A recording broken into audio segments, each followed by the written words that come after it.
こんにちは。日本カメラ博物館の古写真研究員井桜直美です。当館には幕末から明治期に撮影された写真がたくさんあります。その中にはこのようなアルバムがあります。背表紙に大日本東京写真名所一覧表とタイトルが書かれています。中を覗いてみると、最初に工場の部とあります。そして麹町区の部、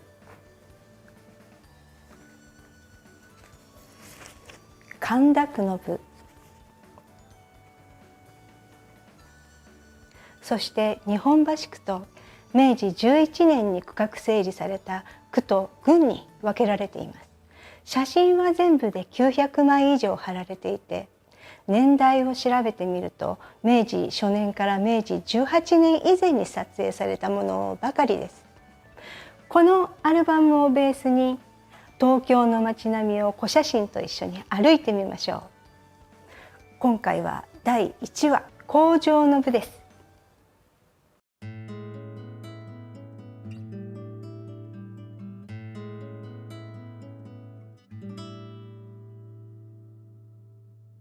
これは明治15年に作成された東京新測量絵図です。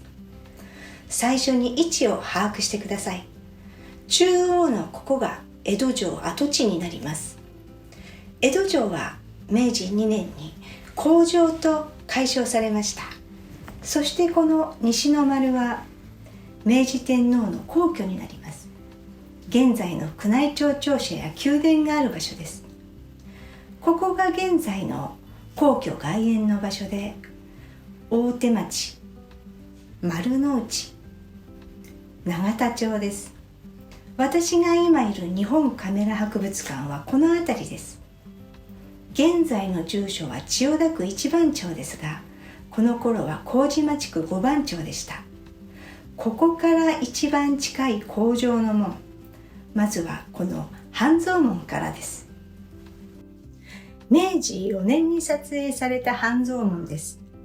江戸城の門は枡形門といって、高麗門と渡櫓門の2つの門を通らないと中に入れませんでした。慶応4年に徳川幕府から明治政府へ明け渡しとなった江戸城は、幕末の動乱や火災などで荒廃していました。その後も西の丸以外はあまり整備がされず、荒れ果てていく一方だったようです。そこで明治政府は必要としない城門や櫓などの撤去を決めます。この半蔵門の渡櫓門は明治4年3月に取り壊しが始まりました。壁が剥がされているのがわかります。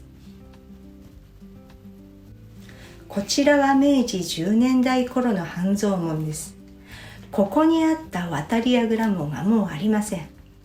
そして今では考えられませんが、高麗門が開いています。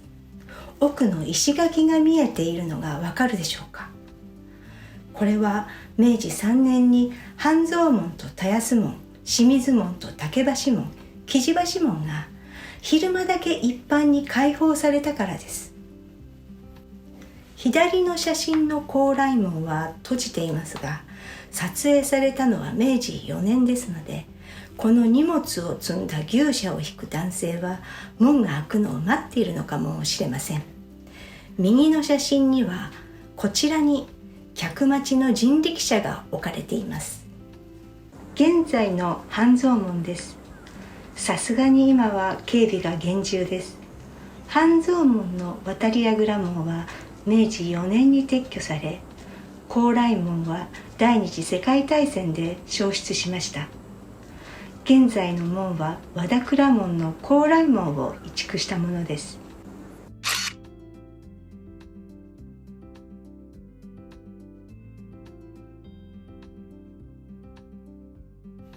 明治3年に門が開放されましたが、それ以前は半蔵門から神田方面や大手町に行くには内堀の外側をぐるりと回らなければいけませんでした。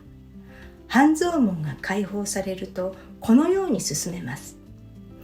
田安門と清水門、竹橋門と木地橋門も開放されるので、神田方面や大手町方面への行き来が楽になりました。現在はこの辺りに土橋が架けられています。この土橋は明治33年に架けられました。同時に土橋から竹橋まで道路整備が行われて、代官町通りができます。そして半蔵門からの通り抜けはできなくなりました。次にお見せする写真は竹橋門付近です。竹橋門の橋の手前からこの矢印の方向に大手町方面を撮影したものです。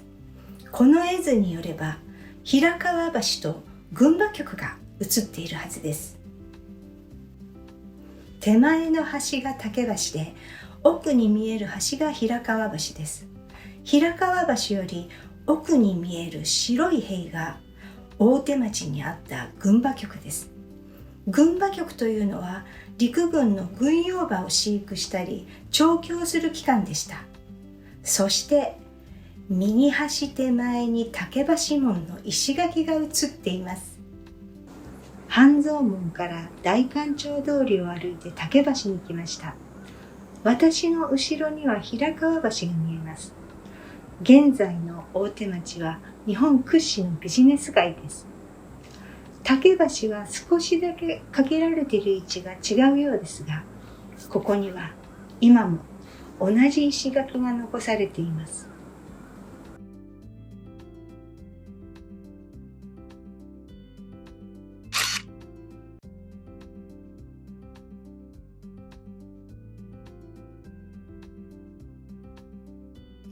今度は白い塀があった軍馬局の横から平川門と竹橋門を撮影したものです。明治4年に撮影された2枚続きのパノラマ写真です。こちらが平川門。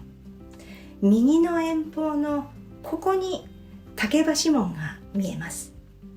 竹橋門は明治6年に取り壊されてしまいますので、この写真は江戸時代の名残がうかがえる貴重なものです。こちらは明治10年代頃に撮影された竹橋です。ここにあった竹橋門の高麗門と渡櫓門はすでに取り壊されてありません。先ほどのパノラマ写真に写っていた竹橋門を拡大して比べてみましょう。左の写真に写っている竹橋門の高麗門と渡櫓門をくぐると、江戸時代は砲筒オクラと呼ばれる大砲や鉄砲などの武器の倉庫があったそうです。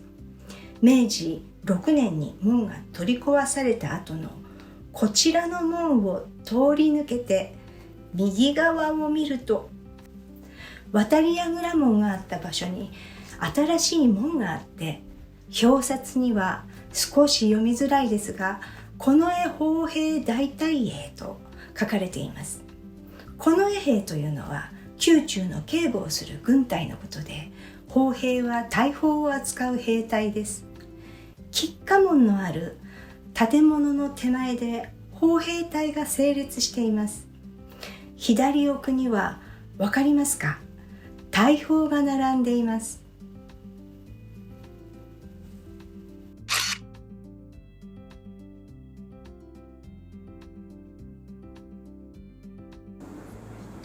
こちらが平川門です。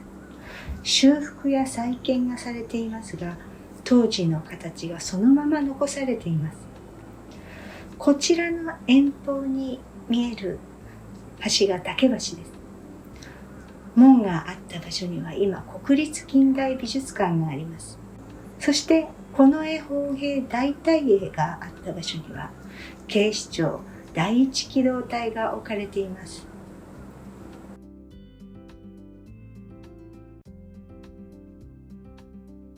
次は現在の皇居外苑の場所からこちらの方向にある坂下門を撮影した写真です。坂下門の高麗門と渡櫓門です。この写真は明治4年に撮影されました。こちらが蓮池二重櫓とタンスタ門、遠方のこの屋根が数寄屋二重櫓、こちらに少しだけ見えるのが富士見三重櫓です。天秤棒を持ったこの男性は物を売って歩く行商人だと思いますが、何を売っているんでしょうね。残念ながら顔の中身はよくわかりませんでした。こちらは明治6年頃に撮影されたものです。ここにあった蓮池二重櫓とタンスタ門は火災で焼失したようです。この屋根は蓮池門の渡櫓門です。遠方にそびえるこの富士見三重櫓は、江戸城の天守閣が明暦の大火で焼失した後、天守閣の代わりに使われていたと言われます。2枚を比べてみると少し写した角度が違いますが、この木です。ほんの数年の違いですが、随分と景色が変わりました。現在の坂下門です。高麗門は明治18年に撤去され、渡櫓門の角度を90度変えて移築されました。私の後方には木が茂っていてよく見えませんが、富士見三重櫓があります。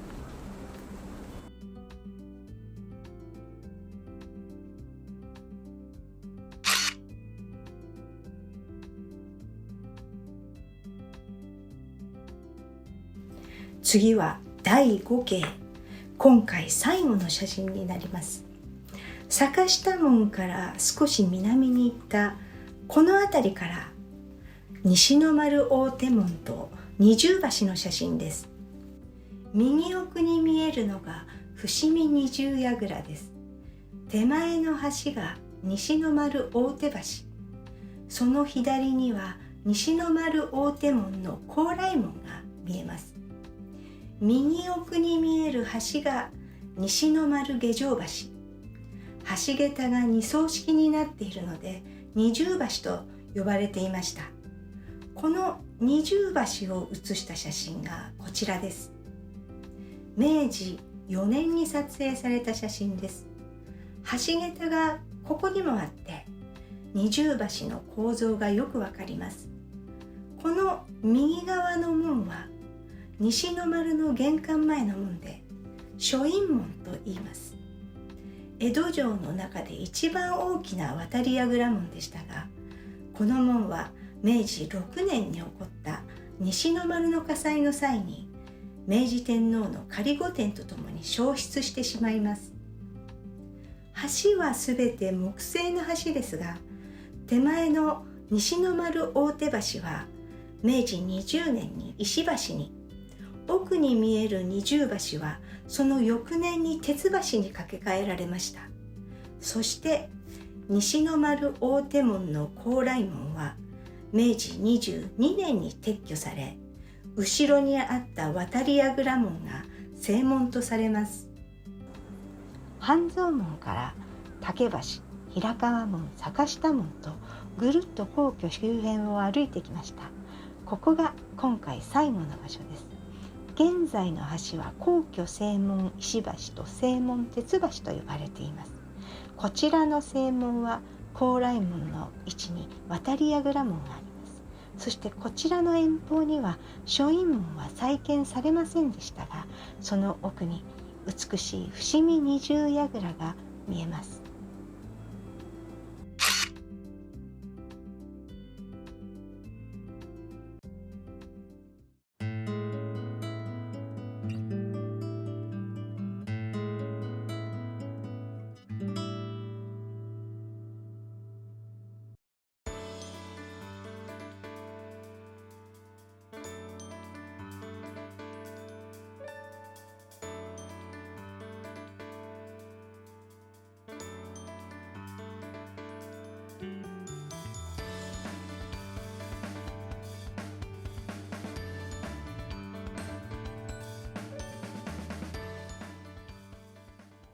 いかがでしたか？